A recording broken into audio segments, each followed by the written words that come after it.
దేవుడి దేవుళ్ళ ఉంటే చాలయ్యా. ₹1 ఏం రాదు. పాపం వాడు నిజాయితీ చేస్తున్నాడు.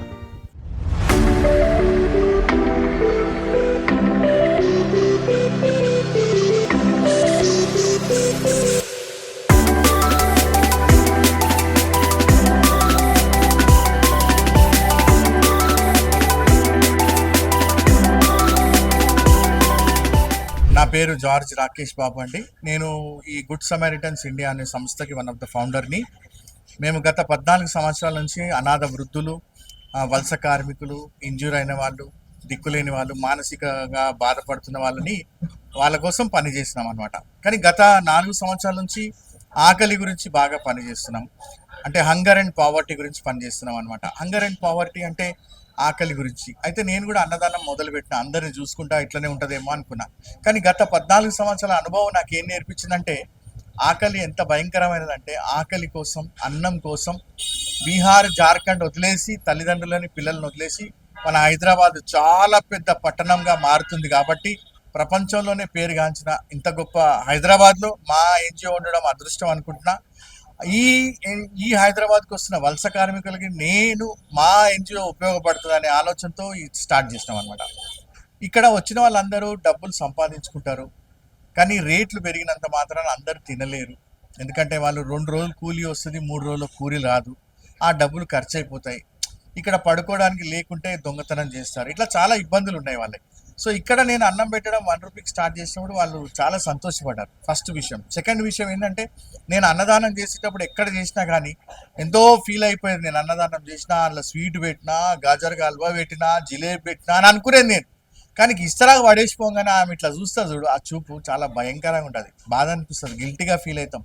ఇంతసేపు చేసినా కానీ ఆమె నన్ను ఇట్లా చూస్తుంటే, ఏం సార్ ఇప్పుడే డ్యూటీ దిగిపోతున్నాం, మళ్ళా పని పెట్టినావా అని అంటది. సో మేబీ సమ్వేర్ నేను కరెక్ట్ చేస్తలేమో అనిపించింది. సో బాగా రీసెర్చ్ చేసింది మా టీం అంతా. రీసెర్చ్ చేసి గౌతమ్ గంభీర్ గారు ₹1 భోజనం ఇస్తున్నారు, ఒక ప్లేస్లో ఉండి ఇస్తున్నారు. మనం కూడా అట్లా ఇస్తే బాగుంటుంది అనుకున్నాం. కానీ గౌతమ్ గంభీర్ గారు ₹1 ఇచ్చినారంటే ఆయన క్రికెట్ ప్లేయర్. ఆయన 2 నిమిషాలు చిటికేస్తే డొనేషన్స్ వస్తాయి. మనం ఏమైతే క్రికెట్ ప్లేయర్ కాదు. ఇక భగవంతుని నమ్ముకున్నాం. సరే, దేవుడి దయ వల్ల మనం కూడా స్టార్ట్ చేద్దాం తెలంగాణ, హైదరాబాద్లో. దేవుడు నడిపిస్తే నడుస్తుంది, లేకుంటే లేదనుకొని స్టార్ట్ చేసినాం. ఫస్ట్ రోజు 5 వచ్చారు, సెకండ్ రోజు 50, థర్డ్ రోజు 100. ఇంకా ఆగలేదు, ఇక వర్షంలాగా వస్తుంది. ప్రతి ఒక్కళ్ళు ఇంట్లో 3 రకాల మనుషులు ఉన్నారు. ఒకళ్ళు వచ్చి చాలా బాగా అనిపిస్తుంది అని పైసలు ఇచ్చిన వారు ఉన్నారు. ఒకళ్ళు వచ్చి క్యాలిక్యులేటర్ తీసుకొని లెక్క చేసి నీకేం మిగులుతుందా ఇలా అని అడుగుతుండ్రు. ఇంకోళ్ళు వచ్చి ఏమంటారు, అబ్బా ₹1 పెడుతున్నా కదా, నేను ఫలాన్ చోట అన్నదానం చేస్తాను, నీకు ₹1000 ఇస్తే 1000 మందికి అన్నం వండి పెడతా అంటారు. ఏం చెప్తాను సార్, మనుషులకు అర్థం వేరే వేరుగా ఉంది. కొంతమంది వచ్చి ఏమంటారు, 500 తీసుకో, 500 మందికి అన్నం పెట్టంటారు. అంటే నేనేమంటున్నా అంటే, మీరు ఇచ్చే స్పాన్సర్షిప్ నాకు ఒక్క ప్లేట్కి ₹10 ఇవ్వండి. ₹10కి ఒక ప్లేట్ నేను పంచుతా. మీరు ₹1000 ఇస్తే 100 మందికి అన్నం పంచుతా. మంచి పప్పు, మంచి అన్నం, సన్న బియ్యంతో. మీరు 2000 ఇస్తే అట్లా చేస్తా అని చెప్పిన తర్వాత కొంతమందికి ఎక్స్ప్లెయిన్ అయిన తర్వాత వాళ్ళ బర్త్డేలు చేసుకోవడం స్టార్ట్ చేసింది అనమాట. మా దగ్గర ప్రతిరోజు ఒకటే ఫుడ్ ఉండదు. ఒకరోజు బగారన్నం, ఒకరోజు కిచిడి, ఒకరోజు పొంగల్, ఒకరోజు నార్మల్ ఇంట్లో చేసుకున్న పప్పు, సాంబార్, అట్లా ప్రతిరోజు ఒకలాగా ఉంటుంది అనమాట. అక్టోబర్ నెల నుంచి చాయ్ కూడా పెడదాం, చల్లగా ఉండదు వాతావరణం కదా. చాయ్ చాలా ఖతర్నాక్ది. ఎందుకంటే మనం ఏ డిస్కషన్ చేయాలనుకున్నా చాయ్ కావాలా మధ్యలో. చాయే సాక్ష్యం లాగా. నడ్రాబాయ్ ఫస్ట్ కొట్లాటైనా కానీ సర్రాబాయ్ కాంప్రమైజ్ చేసుకున్న ఫస్ట్ అయితే నువ్వు రా చాయ్ తాగుదాం పా అంటారు. అంటే ఆ చాయ్కి ఇంపార్టెన్స్ ఎంత ఉందంటే, మార్నింగ్ బూస్ట్ చేస్తుంది మనిషిని. పొద్దున్న లేవని ఏ కప్ చాయ్ పిలవ అంటారు. రైల్వే స్టేషన్లో మనం ఏ ఊరు పోయినా దిగంగానే అరే ఫస్ట్ చాయ్ తాగుదాం రా ఆడ డిసైడ్ చేసుకున్నాం అంటారు. సో ఆ చాయ్ గురించి ఆలోచించి ₹1 చాయ్ స్టార్ట్ చేసినాం. ఉప్మా స్టార్ట్ చేసినాం. సో రోజు ఒక వెరైటీ ఉప్మా ఉంటుంది. ఒకరోజు ఉప్మా, ఒకరోజు పొంగల్, ఒకరోజు పులిహోర అన్నం, ఒకరోజు ఎగ్ బనానా, అట్లా వెరైటీగా. సో దీన్ని ఇది స్టార్ట్ చేయడానికి ముఖ్య ఉద్దేశం ఏంటిదంటే, సార్ నేను కూడా జాబ్ చేసిన, నేను హైదరాబాద్లో పుట్టి పెరిగిన. హైదరాబాద్లో కూడా ఒక వలస కార్మిక కన్నా ఘోరమైన పరిస్థితిలో ఉండాల్సి వస్తుంది ఒక్కొక్కసారి. చదువుకున్న వెంటనే ఉద్యోగాలు దొరకలేదు మాకు. సో ఆ సిచ్యువేషన్లో ఫుడ్ వాల్యూ ఇవన్నీ చూస్తే చాలా భయంకరంగా ఉండేది. ఇప్పుడేం తెలుస్తలేదు, కానీ అప్పుడు బాగా ఖతర్నాక్ ఉండేది. అయితే ఈ ఫుడ్కు ఉన్న వాల్యూ ఎట్లుంటుంది అంటే సార్, మధ్యాహ్నం ఆకలేనప్పుడు ఎవరన్నా మన దోస్తు కనబడి, ఏం రా ఎక్కడ పోతున్నా అంటే, ఇడికి పోతున్నా, రాబోయే అన్నం తిని పోదు రా అంటే, ఏ వద్దురా, ఏ రా రా రా అంటాడు. అని వాళ్ళ ఇంటికి పోని వాళ్ళ అమ్మ పిలిచి, అరే ఇగో నాన్న ఇది వేసుకో బిడ్డ, ఇది వేసుకో, పచ్చడి వేసుకో అంటే దానికి విలువ కట్టలేము సార్. ₹1,00,00,000 ఇచ్చినా అట్లా ఎవ్వడు పెట్టాడు. అట్లాంటి అన్నము ఆ ఫ్రెండ్ తినిపించింది జీవితంలో మర్చిపోలేదు నేను. నా ఫ్రెండ్స్ అట్లా చాలా మంది తినిపించారు. సో వాళ్ళకి నేను వాల్యూ కట్టలేను ఆ మనిషికి ఆ టైంలో నాకు ఇచ్చింది. సో ఆ టైంలో మనం ఎవరికైతే రూపాయికి అన్నం ఇస్తామో సార్, ఆ కొద్ది టైంలో వాళ్ళు తిన్న తర్వాత అబ్బా చాలరా అనుకుంటారు. ఆ తక్కువ పైసలలో తిని బా ఇంత రుచిగా ఉంది చాలా అనుకుంటారు. ఆ తృప్తి కోసమే ఇది స్టార్ట్ చేసినాం సార్. ఒక ఆశ ఉండేది, ₹1 తక్కువలో అన్నం పెడితే ఆయన మనసు ఎట్లుంటుందో చూడాలా, ఆయన ఆలోచన ఎట్లుంటుందో చూడాలా అనిపించిన. ఒక యూపీ వాడు అయితే రోజు వచ్చి తిన్నడిపోయిండు, 4 రోజులైనా కనబడలేదు. ఎక్కడ పోయినారు అంటే నాకు డ్యూటీ దొరికింది సార్ అన్నాడు. ఇక మళ్ళీ వచ్చి తిని వెళ్ళిపోయి మళ్ళీ 3 తెచ్చిండు. వాళ్ళు ప్రతిరోజు వచ్చి తినిపోతారు. వాళ్ళు ఏమంటారంటే అందులో ఇంకో పైసా బచానా ఉదర్ గావ్ బేచ్. ఇక్కడ ఏడ తినలేము సార్. ఎక్కడ కూడా ₹50 తక్కువ అన్నం దొరకదు. వాళ్ళ కూలీ ఎంత ఉందో మీరు చూసుకోవచ్చు. సో దాన్ని బట్టి మేనేజ్ కాదు సార్ కొంతమందికి. ఏం చేస్తాం, మనం కూడా బయట దేశం పోతా, ఎంత పెద్ద దేశం అయినా పక్కన పెట్టుకొని వీడికి పంపాల్సిందే కదా సార్. ఎంతమంది ఇంట్లోనే వండుకుంటారు, హోటల్లో తిన్నారు, హాస్టల్లో తిన్నారు, సింగిల్ రూమ్లో ముగ్గురు ఉంటారు. సేమ్ పరిస్థితి సార్ ఇక్కడ కూడా. సో మనం ఏం చేస్తున్నాం అంటే we are able to give the food on time. ఎందుకంటే అన్నదానం గొప్ప దానం సార్. అన్ని మతాల వారు అంటారు అన్నదానం కన్నా గొప్పది ఏది లేదంటారు. మేము చిన్నగా ఉన్నప్పుడు మా ముస్లిం ఫ్రెండ్ది ఫంక్షన్ అయినా, హిందూ ఫ్రెండ్ది ఫంక్షన్ అయినా, లేకుంటే వాళ్ళ ఇంట్లో పండగ అయినా కానీ ఏం రాబాయి దావాత్ ఇస్తలేమంటే రాబాయి రా మధ్యాహ్నం ఇవాళ మా దగ్గరనే దావాత్ గించుకాట్ అంటుండే. ఇక మేము పోయి ఆడ తింటుండే, వాళ్ళు ఎంత ప్రేమగా పెడుతుండే సార్. ఇవాళ రేపు అట్లాంటిది లేదు. సో ఆ స్నేహం లేదు, అట్లా షేర్ చేయాలనేటో లేదు. కానీ నేనేమంటానంటే ఇట్లా షేర్ చేయడం చాలా గొప్ప విషయం సార్. ఈరోజు బర్త్డే జరుపుకుంటారు, ఎంత పెద్ద కేక్ ఇచ్చినా, వాళ్ళకి తెలిసిన వాళ్ళకి పెట్టినా, ఇక్కడ తెలియని వాళ్ళకి మీరు అన్నం పెట్టిపోయినప్పుడు అలా చల్లగా ఉండు భగవంతుడు ఎవరు చేసిండో ఏమో అంటారు. ఏం చేస్తాం సార్, అంతకన్నా గొప్ప దానం లేదన్నారు. So this is something good అని అనిపించింది. ఇక స్టార్ట్ చేసి నడిపిస్తున్నాం. పేపర్లో వేయడం వచ్చింది. మీలాంటి మీడియా సోదరులు కూడా చాలా మంది మమ్మల్ని ప్రోత్సహించడం వల్ల చాలా మంది చూసి ఇది నిజమా అబద్ధమా అని చాలా దూరం నుంచి వచ్చిన వాళ్ళు ఉన్నారు. ఒక ఆయన అయితే గుంటూరు నుంచి ఎక్కడి నుంచి వచ్చి నిలబడి చూస్తా ఉన్నాడు, టీవీలో చూసినా అని. చూసిన తర్వాత ఆయన డబ్బులు ఇచ్చిపోయాడు, మా నాన్నగారి పేరు మీద చేయమని. మళ్ళీ ఆయనకు వీడియో తీసి పంపించినాం. తృప్తి చాలా. 3,000లో 300 మంది తింటురా, భయం ఇంతమంది తింటారు ఎట్లా పెడతాడని వచ్చి చూసారు సార్. ఆ టైంకి 2 ముద్దలు తింటే సార్ ఆసరా ఉంటుంది. ఎంత కష్టపడ్డాడైనా కానీ, పొద్దున ఏం తిన్నా రాత్రి ఏం తిన్నా కానీ, మధ్యాహ్నం ఇంత ముద్ద తినకుంటే మైండ్ పని చేయదు సార్, అస్సలు పని చేయదు. 3 అయిపోతే ఆకలి చచ్చిపోతుంది. ఎన్ని ఛాయలు బిస్కెట్లు తిన్నా సరిపోదు సార్. సో ఆ టైంకి నేను ఇక్కడ వచ్చిన వాళ్ళకి తృప్తిగా పెట్టేటట్టు ఉన్నా. ఈరోజు స్విగ్గీ వాళ్ళు కానీ, ఆటో వాళ్ళు కానీ, ర్యాక్ పికర్స్ కానీ, ఎటువంటి వాళ్ళైనా వచ్చి నిలబడి తింటున్నారు. ముందు నేను గాంధీ దగ్గర అక్కడిక్కడ పెట్టినప్పుడు కొంచెం మంచి బట్టలు వేసుకున్న వాళ్ళు సిగ్గుపడుతుండే వీళ్ళు ఎమ్మడి నిలబడాలని. కానీ ఇప్పుడు మన స్టార్ సినిమా, మనకి ఇష్టమైన హీరో సినిమా నడుస్తుంటే టికెట్లో ఎవడుంటాడు సార్, ముందర ఎవడున్నా వెనకాల ఎవడున్నా మనం టికెట్ తీసుకోవాలని ఎట్లుంటుందో సేమ్ వే వాళ్ళు ఇక్కడ వచ్చి అన్నం తినాలనే ఆలోచనే ఉంటుంది. ఇక బట్టల గురించి చూడరు, రూపాయి ఇస్తున్నా రుబాబుగా తింటున్నా అట్లా. సో ఈ విధంగా నడుస్తుంది సార్. మాకు ఎవరైనా దాతలు ముందుకొచ్చి సహాయం చేయాలనుకుంటే మా దగ్గర జస్ట్ ఒక మీల్స్ ₹10కి సార్. ఏదో ఇంట్లో ఉండి ఒక మీల్కి ₹10 తీసుకుంటాం, బ్రేక్ఫాస్ట్ అయినా లంచ్ అయినా. సో 100 మందికి పెట్టాలనుకున్నప్పుడు ₹1000 ఇస్తే చాలు సార్, అంటే ₹10.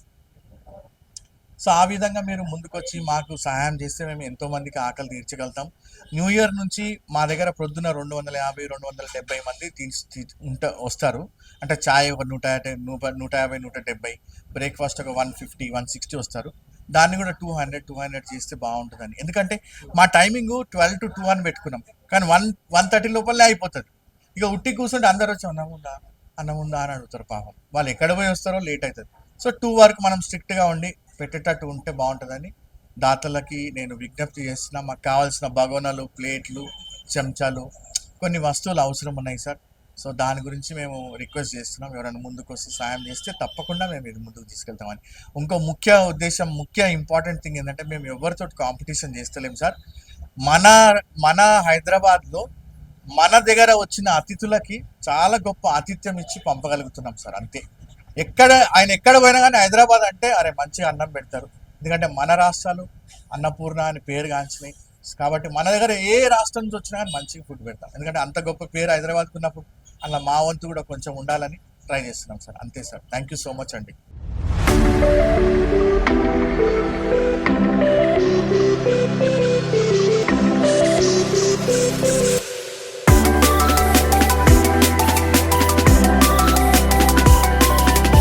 పొద్దున ఉప్మా ఇస్తుండు, పొద్దున ఇడ్లీ ఇస్తుండు, చాయ్ ఇస్తుండు. తర్వాత మళ్ళీ మధ్యాహ్నం 1 గంటలకు మళ్ళీ అన్నం ఇస్తుండు, కీరా, రైసు, మళ్ళా సాంబారు. మేము రూపాయి కాదు, ఒక 2 రూపాయలు పెట్టి తింటే కడుపుండా తింటామన్నా. ఇవన్నీ ఇక్కడే పనిచేస్తా గడంగడ, కడుపుండా పెడుతున్నా. ఇంకా కొందరైతే ముసలోళ్ళు వాళ్ళు పార్సల్ కూడా తీసుకొస్తారు, పార్సల్ రాత్రికి. మంచిదన్న, అన్నం అయితే మంచిది. అక్కయ్యో ఆమె ఉందా, పైసలు లేకుండా కూడా ఆమె ఇస్తుంది, పైసలు లేకుండా కూడా ఇస్తుంది. అంటే రూపాయలు కాదు, ఖచ్చితంగా రూపాయలు కాదు, ఖచ్చితంగా పైసలు లేకుండా కూడా అక్క పైసలు లేవంటే అక్క అక్క ఇగో ఈమె పైసలు లేకుండా ఇస్తుంది. మంచిదన్న, టేస్ట్ మాత్రం సూపర్ అన్న. మనం 100 రూపాయలు పెట్టినా కూడా దొరకదు. పొద్దున 2 గంటలు, సాయంత్రం 2 గంటలు. పొద్దున టిఫిన్ చాయ్ వాంటెడ్గా ఇస్తాం. పొద్దున చాయ్ టిఫిన్ పెడతాడు, మనం మధ్యాహ్నం భోజనం పెడతారు. రోజు ఒక 2 గంటలు నిలబడి పోతుంది. భోజనం దొరకటం अदृष्टम आदि 1 रुपये में कुछ भी नहीं आता था, इससे तो बड़ा खाना कहीं भी नहीं मिलता। टेस्ट भी अच्छा है, स्वाद भी अच्छा है। వస్తా ఇప్పుడు తెలిసిపోయింది కదా, డైలీ వస్తాయి ఇప్పుడు.